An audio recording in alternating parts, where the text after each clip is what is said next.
ऋषि मार्कंडेय भगवान शिव के आशीर्वाद से अमर हैं। कल्प के अंत में होने वाली महाप्रलय के समय मार्कंडेय मुनि ध्यान लगाकर बैठे थे। तभी प्रलय अग्नि से व्याकुल होकर वह इधर उधर भटकने लगे और अक्षय वट वृक्ष के पास पहुँचे। वहाँ उस अग्नि का कोई भी चिन्ह न था। चारों तरफ पानी ही पानी था। देवता, मनुष्य, असुर, यक्ष और राक्षस भी नष्ट हो गए थे। सभी प्राणियों का विनाश हो चुका था। ऊपर के त्रैलोक्य और नीचे के 7 पाताल भी नष्ट हो चुके थे और पृथ्वी सहित इन लोकों के प्राणियों का विनाश हो चुका था। उस समय मार्कंडेय मुनि ने भगवान पुरुषोत्तम का ध्यान करने के पश्चात जब आंखें खोली तब पृथ्वी को जल में डूबा हुआ पाया और मुनिवर मार्कंडेय भी जल में गोते लगाने लगे। तब उन्होंने जल में तैरना आरंभ किया। वे इधर उधर तैरते हुए भटकने लगे। उन्हें अपना कोई रक्षक नहीं मिल रहा था। उनके ध्यान करने से भगवान पुरुषोत्तम को अत्यंत प्रसन्नता हुई। अतः मुनि को भय से व्याकुल देखकर वे कृपा पूर्वक बोले, उत्तम व्रत का पालन करने वाले बेटा मार्कंडेय, तुम अभी बालक हो, थक गए होगे, आओ मेरे पास आओ, तुम्हें डरने की कोई आवश्यकता नहीं है। अब तुम मेरी शरण में आ गए हो। भगवान का यह वचन सुनकर मुनि चिंता में डूब गए और सोचने लगे, यह आवाज़ कहाँ से आई? क्या मैंने कोई स्वप्न देखा?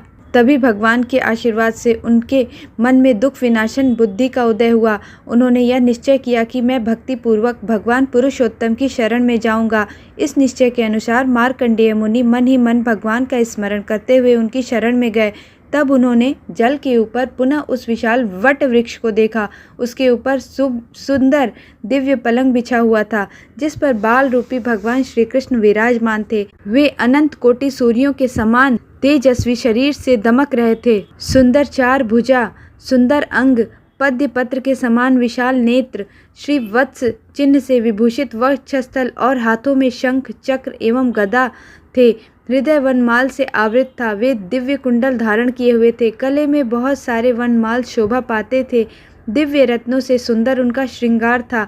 भगवान को इस रूप में देखकर मार्कंडेय मुनि के नेत्र आश्चर्य से खिल उठे। उनका शरीर रोमांचित हो गया। भगवान को प्रणाम करके वे बोले, अहो, इस भयानक एकांत में यह बालक कैसे निर्भय होकर रहता है? इस प्रकार विचार करते हुए वे इधर उधर बह रहे थे।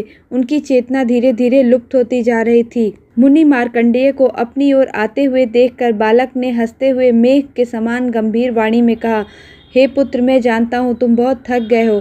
अपनी रक्षा के लिए शीघ्र मेरे पास आए हो और अब तुम शीघ्र ही मेरे शरीर में प्रवेश कर जाओ। यहाँ तुम्हें पूर्णतः विश्राम मिलेगा। बालक की बात सुनकर मार्कंडेय मुनि कुछ न बोल सके। वे भगवान की माया से मोहित होकर उनके खुले हुए मुख में प्रवेश कर गए। उदर में प्रवेश करने पर वहां उन्होंने अनेक जनपदों से घिरी हुई समूची पृथ्वी को देखा। खारे पानी, ईख के रस, दही, घी और मीठे जल के समुद्रों को देखा। जम्बू फल, प्लक्ष, शालमल, कुश, क्रौंच, शाक और पुष्कर नामक द्वीपों का अवलोकन किया। भारत आदि संपूर्ण वश और पर्वतों का निरीक्षण किया। सब रत्नों से संपन्न सुवर्णमय मेरुगिरि को भी देखा, जो अनेक प्रकार के रत्नमय शिखरों से विभूषित था। अनेक कंदराओं से युक्त, नाना मुनिजनों से व्याप्त, भांति भांति के वृक्षों और वनों से परिपूर्ण, अनेक जीव जंतुओं से सेवित, अनेकानेक आश्चर्यों से युक्त, बाघ, सिंह, सुअर, चंवरी, गाय, भैंसे, हाथी, हरिण, वानर तथा अन्य जीव जंतुओं से सुशोभित, अत्यंत मनोहर तथा इंद्र आदि अनेक देवता, सिद्ध, चारण, नाग, मुनि, यक्ष, अप्सरा तथा अन्य स्वर्ग में रहने वाले निवासियों से उस पर्वत की पूर्ण शोभा हो रही थी। इस प्रकार शोभा युक्त सुमेरु पर्वत को देखते हुए वे बालक के उदर में भ्रमण करने लगे। उन्होंने क्रमशः हिमवान, महेंद्र, मलय, विंध्य आदि पर्वतों को भी देखा। इस लोक में उन्होंने जितने भी चराचर भूत देखे थे वे सब उन्हें भगवान के उदर में दिखाई दे रहे थे। ब्रह्मा से लेकर कीट पर्यंत संपूर्ण स्थावर जंगम जगत, भूअरलोक, भूलोक, स्वरलोक, महरलोक, जनलोक, तपलोक, सत्यलोक, अतल, वितल, सुतल, पाताल, तलातल, रसातल और महातल ब्रह्मांड को उन्होंने बाल रूपी भगवान श्री कृष्ण के उदर में देखा। उस समय मार्कंडेय जी की सर्वत्र बेरोक टोक गति थी। वे भगवान के उदर में हर तरफ घूम रहे थे। भगवान की कृपा से उनकी स्मरण शक्ति का लोप नहीं हुआ था। वे भगवान के उदर में संपूर्ण जगत का अवलोकन करते हुए घूमते फिरे, किंतु उनके शरीर का कहीं अंत नहीं मिला। तब वे वरदायक देवता श्री हरि की शरण में गए और इसी समय सहसा एक वायु का झोंका आया और उसके वेग से खींचकर वे भगवान के खुले हुए मुख से बाहर निकल आए। बाहर निकलने पर उन्होंने पुनः मनुष्यों से शून्य सारी पृथ्वी को जल में निमग्न देखा। साथ ही वट वृक्ष की शाखा पर पलंग के ऊपर विराजमान शिशुधारी भगवान श्री कृष्ण का भी दर्शन हुआ, जो संपूर्ण जगत को अपने उदर में लेकर विराजमान थे। उनका वक्ष अस्तर श्री वत्स चिन्ह से सुशोभित था। उन्होंने मुस्कुराते हुए मार्कंडेय मुनि से कहा, पुत्र, क्या तुमने मेरे उदर में रहकर विश्राम कर लिया? वहाँ घूमते समय तुमने क्या क्या आश्चर्य देखा? मुनियों में श्रेष्ठ मार्कंडेय, एक तो तुम मेरे भक्त हो, दूसरे इस समय अत्यंत थके हुए हो, और तीसरा तुमने मेरी शरणागति ली हुई है। अतः तुम्हारा उपकार करने के लिए मैं तुमसे बातचीत कर रहा हूँ। इधर मेरी तरफ देखो। भगवान का यह वचन सुनकर मार्कंडेय मुनि का रोम रोम हर्ष से खिल उठा। यद्यपि दिव्य रत्नों से अलंकृत तेजोमय भगवान की ओर देखना अत्यंत कठिन था, तो भी उन्होंने उनको देखा। भगवान की कृपा से क्षण भर में ही उन्हें वह दृष्टि प्राप्त हो गई जिससे उन्होंने भगवान के दर्शन किए।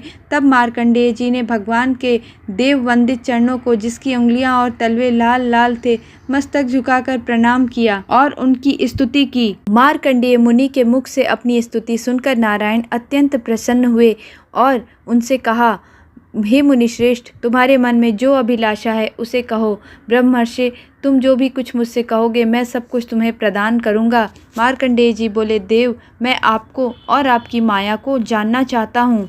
इस समस्त जगत को पीकर आप यहाँ बाल रूप से क्यों रहते हैं? यह सब बातें बताने की कृपा करें। तब नारायण ने इस रहस्य को उजागर करते हुए कहा, ब्राह्मण देवता भी मुझे ठीक ठीक नहीं जानते, किंतु तुम पर प्रेम होने के कारण मैं अपना रहस्य बतलाऊंगा कि कैसे इस जगत की सृष्टि करता हूँ।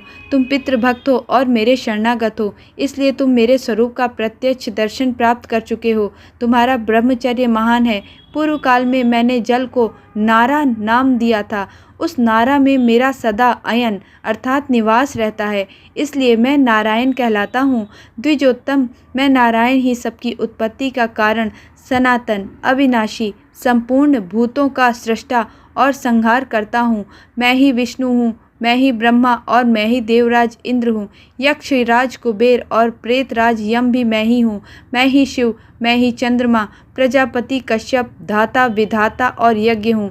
अग्नि मेरा मुख, पृथ्वी चरण, चंद्रमा और सूर्य नेत्र, द्युलोक मस्तक, आकाश और दिशाएं कान तथा जल स्वेद है। दिशाओं सहित आकाश मेरा शरीर और वायु मेरे मन में स्थित है। मैंने पर्याप्त दक्षिणा वाले अनेक यज्ञों का अनुष्ठान किया है।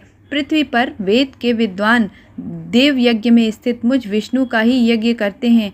स्वर्ग की इच्छा रखने वाले मुख्य मुख्य क्षत्रिय और वैश्य भी यज्ञ के द्वारा मेरी ही आराधना करते हैं। मैं ही शेषनाग होकर चारों ओर के समुद्रों और मेरु पर्वत सहित पृथ्वी को अकेला ही धारण करता हूँ। पूर्व काल में वाराह रूप धारण करके मैंने ही जल में डूबी हुई इस पृथ्वी को अपनी शक्ति से उद्धार किया था। द्विजश्रेष्ठ, मैं ही बड़वा नल होकर समुद्र का जल पीता हूँ और मेघ रूप से उसकी वर्षा करता हूँ। ब्राह्मण मेरा मुख, क्षत्रिय मेरी भुजाएं, वैश्य जांघ और शूद्र चरण है। ऋग्वेद, यजुर्वेद, सामवेद और अथर्ववेद मुझसे ही प्रकट होते हैं और पुनः मुझ में ही प्रवेश कर जाते हैं। मैं ही संवर्तक ज्योति, मैं ही संवर्तक अग्नि, मैं ही संवर्तक सूर्य और मैं ही संवर्तक वायु हूँ। आकाश के इन तारों को मेरा ही रोमकूप समझो। रत्नों से भरे हुए समुद्र और चारों दिशाओं को मेरा ही स्वरूप जानो। वेदों का सम्यक अध्याय करके शांत चित्त एवं क्रोध पर विजय पाने वाले ब्राह्मण ही मुझे प्राप्त करते हैं। पापाचारी, लोभी, कृपण, अनार्य और मन को वश में न रखने वाले मनुष्यों को मैं कभी नहीं मिल सकता। जिनके अंतःकरण शुद्ध हैं, उन्हें प्राप्त होने वाला फल मुझे ही समझो। मैं ही शंख, चक्र और गदा धारण करने वाला नारायण हूँ। जब तक 1000 महायुगों का समय नहीं बीत जाता, तब तक संपूर्ण विश्व को मोहित करके यहाँ जल में शयन करता हूँ। मुनिश्रेष्ठ, जब तक ब्रह्मा सोकर उठ नहीं जाते, तब तक मैं हर समय यहाँ शिशु रूप में निवास करता हूँ। मैंने ही पर ब्रह्म रूपी परमात्मा ने अनेक बार संतुष्ट होकर तुम्हें वरदान दिया है। समस्त चराचर जगत का प्रलय काल में विनाश होकर सब कुछ जब एकाणों के जल में मग्न हो गया, तब तुम मेरी आज्ञा से ही यहाँ आए, और जब मेरे शरीर के भीतर तुम प्रविष्ट हुए, तब मैंने तुम्हें संपूर्ण जगत का अवलोकन कराया। वहाँ संपूर्ण लोकों को देखकर तुम विस्मय में पड़ गए और मुझे समझ नहीं पाए, तब मैंने ही तुम्हें तुरंत अपने मुख से बाहर निकाल दिया। और जो देवता और असुरों के लिए भी दुर्जेय है, उस अपने आत्म तत्व ब्रह्म ज्ञान का तुमसे वर्णन किया। ब्रह्मर्षि, जब तक महातपस्वी ब्रह्मा जी जागते नहीं, तब तक तुम यहीं निर्भय होकर सुखपूर्वक रहो। उनके जगने के बाद मैं अकेला ही समस्त भूतों और उनके शरीरों की सृष्टि करूंगा। इतना कहकर भगवान ने मुनिवर मार्कंडेय जी से पूछा, मुने, तुमने जिस अभिप्राय या जिस इच्छा से मेरी स्तुति की, उसे कहो, मैं तुम्हें शीघ्र ही उसके लिए वरदान दूंगा। भगवान का यह कल्याणमय वचन सुनकर मार्कंडेय मुनि सहसा उनके चरणों में गिर पड़े और इस प्रकार बोले, हे देवेश, मैंने आपके उत्कृष्ट स्वरूप का दर्शन प्राप्त किया, इससे मेरा सारा मोह दूर हो गया। नाथ, अब मैं आपकी कृपा से यह चाहता हूँ कि संपूर्ण लोकों के हित, भिन्न भिन्न भावनाओं की पूर्ति तथा शिव भक्तों अर्थात शैव और विष्णु भक्तों अर्थात वैष्णवों के विवादों के निवारण के लिए मैं इस परम उत्तम पवित्र पुरुषोत्तम स्थली में भगवान शिव का बहुत बड़ा मंदिर बनवाऊं और उसमें शंकर जी की प्रतिष्ठा करूं। इससे संसार के लोग यह जान लेंगे कि विष्णु और शिव एक रूप ही हैं। यह सुनकर भगवान जगन्नाथ ने पुनः महामुनि मार्कंडेय जी से कहा, ब्राह्मण, तुम मेरी आज्ञा से शीघ्र ही एक मंदिर बनवाओ और उसमें नाना भावों की पूर्ति एवं आराधना के लिए परम कारणभूत भुवनेश्वर लिंग की स्थापना करो। उसके प्रभाव से तुम्हारा भगवान शिव के लोक में अक्षय निवास होगा। शिव की स्थापना करने पर मेरी ही स्थापना होगी। हम दोनों में तनिक भी अंतर नहीं है। हम एक ही तत्व दो रूप में व्यक्त हुए हैं। जो रुद्र हैं वही विष्णु हैं और जो विष्णु हैं वही महादेव हैं। वायु और आकाश की भांति हम दोनों में कोई अंतर नहीं है। जो अज्ञान से मोहित है वह इस बात को नहीं जानता कि जो गरुड़ ध्वज है वही वृषभ ध्वज हैं। अतः ब्राह्मण, तुम अपने नाम से शिवालय बनवाओ और देवाधिदेव भगवान से उत्तर की ओर एक सुंदर तीर्थ सरोवर का निर्माण करो। यह तीर्थ मनुष्य लोक में मार्कंडेय हृदय के नाम से विख्यात होगा। उसमें स्नान करने से समस्त पापों का नाश हो जाएगा। मार्कंडेय मुनि से योग कहकर सर्वव्यापी जनार्दन वहीं अंतर्ध्यान हो गए। अब उसी मार्कंडेय हृदय नामक सरोवर की महिमा सुनिए।